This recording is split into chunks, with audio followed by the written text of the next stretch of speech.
Hi, so I thought I would give my advice to future students of this class via video. I thought that would be a little more personal, even though I may have already written down what I wanted to say to make sure that I covered it all.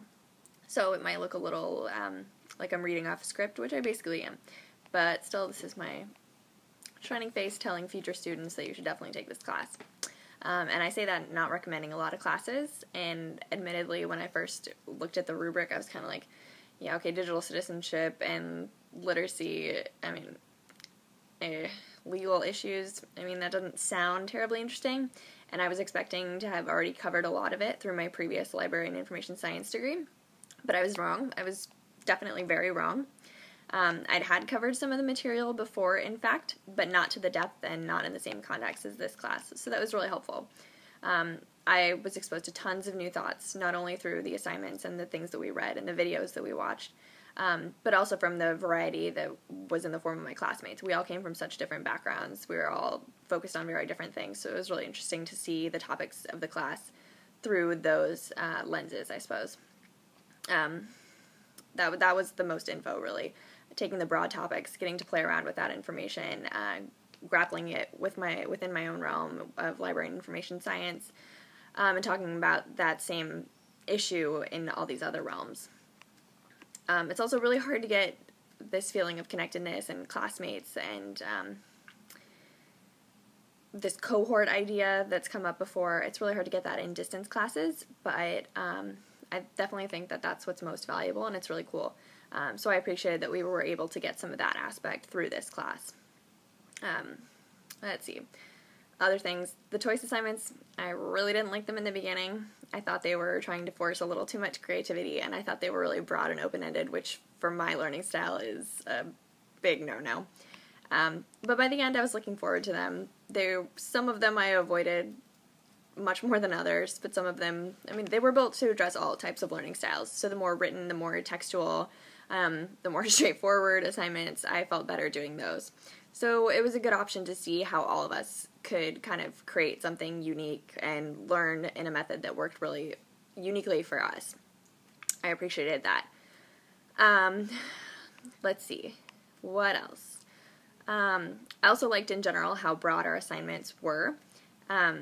We could use multiple formats, we could write, we could make an infographic, we could make videos, we could do lesson plans, all sorts of anything, which allowed all of us to take the same topics and create something really unique, which was much more engaging. Instead of reading everyone's, here's my blog on said chapter, we got to see other people, how they interpreted it, and it was much more interesting to read and comment on. So that was really great.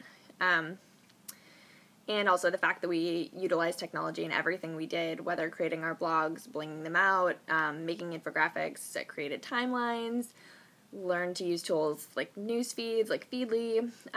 We were always adding to that tech tool belt, which I think is really important for the ONID program and just in general to get by in our digital life. That alone was pretty valuable. Let's see. So most importantly, the topics were just key. They're really key. So if you aren't too excited by them at first glance, I totally understand, and I would say that you'll find them much more engaging during and especially after than you would have thought.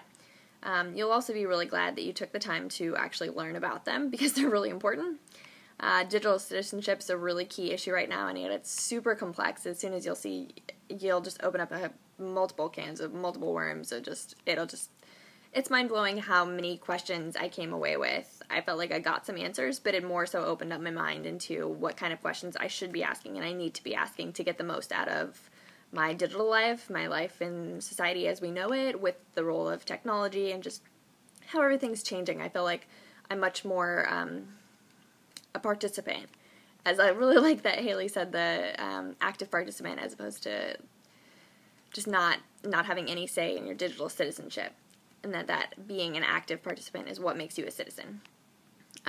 Let's see. So then all the legal issues that come with it, like copyright, intellectual property, fair use, Creative Commons, those are all really important. ADA, the American Disabilities Act, is huge, and yet something that clearly isn't talked about as much as it should be. Really, all of those are important for everyone, but also a lot for those of us who are interested in education and technology. And this class is honestly probably one of the best and easiest methods to get at least some knowledge about all of those things in a really interesting and engaging, fun way. I mean, you could read lots of dry law literature, and that probably would teach you a lot, but it's not the most interesting, and you honestly probably wouldn't retain it that well.